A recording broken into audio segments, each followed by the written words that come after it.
Hi, I'm Ed Marsh. Welcome to this episode of Signals from the OP.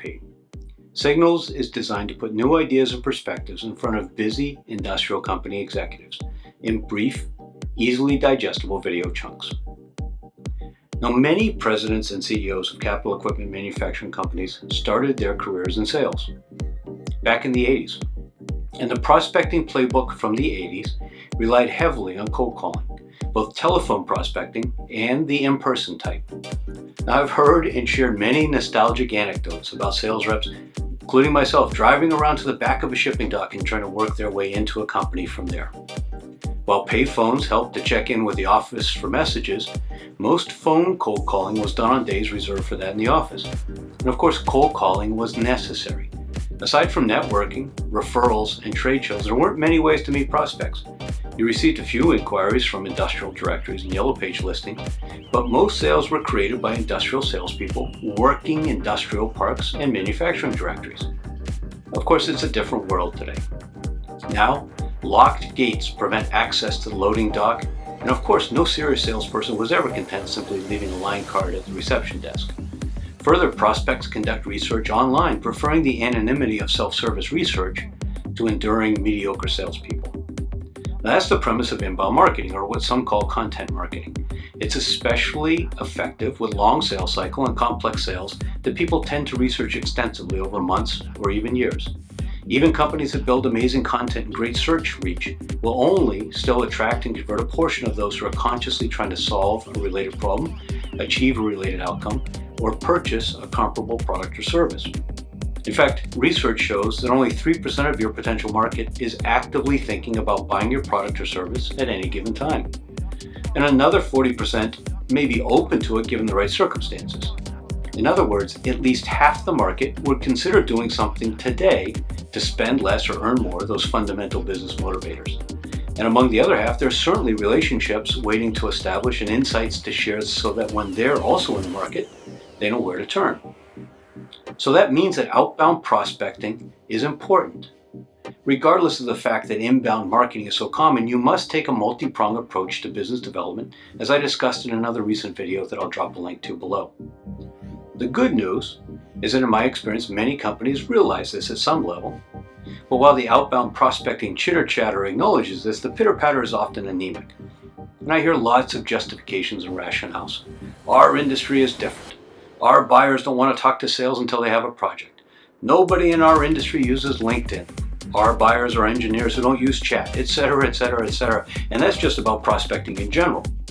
Add in telephone prospecting, cold calling we used to call it, and the hysteria quickly dials up to level 12.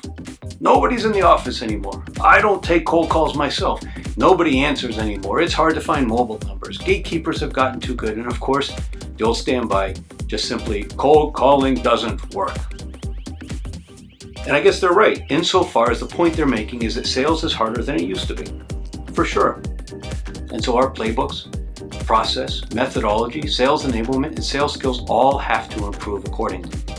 Successful outbound sales requires multi-channel approaches that combine email, social selling, conversational sales, direct mail, especially 3D, networking, SMS, sales video, and, drum roll please, the telephone.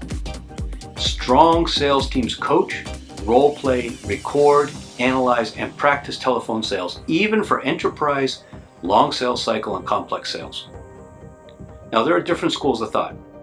Some argue that having a name appear on caller ID, even for unanswered calls, and leaving carefully crafted voicemails are good, strong contributing aspects in an omni-channel prospecting effort. Others argue that when you prospect by phone, you should never leave a message, but just call repeatedly at different times of day until you reach somebody directly. And others advocate leaving messages with no reference to the sales subject matter. Each is right if they practice, refine, and perform with confidence, and it works for them. Let's pause for a moment though. Think about how most prospecting is done today. An endless stream of inane emails. Of course, that's not terribly successful. But it means that very few people use the telephone anymore, and a similar minority use any direct mail.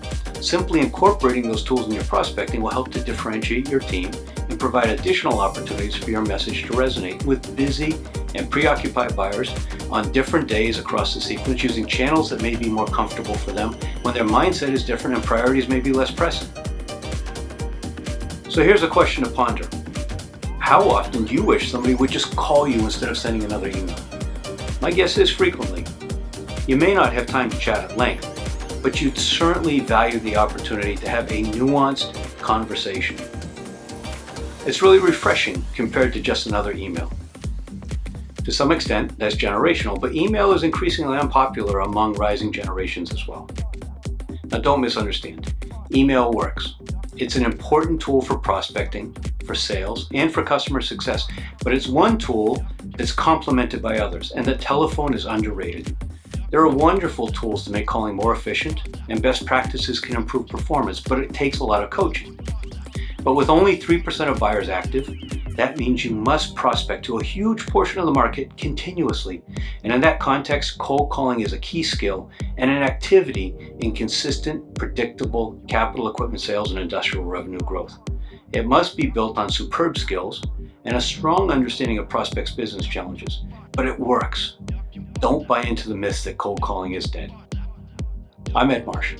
Thank you for joining me for this episode of Signals from the OP. If you enjoyed it, please share it and subscribe either to my YouTube channel, edmarshspeaks.tv, or at the related blog, SignalsFromTheOP.com.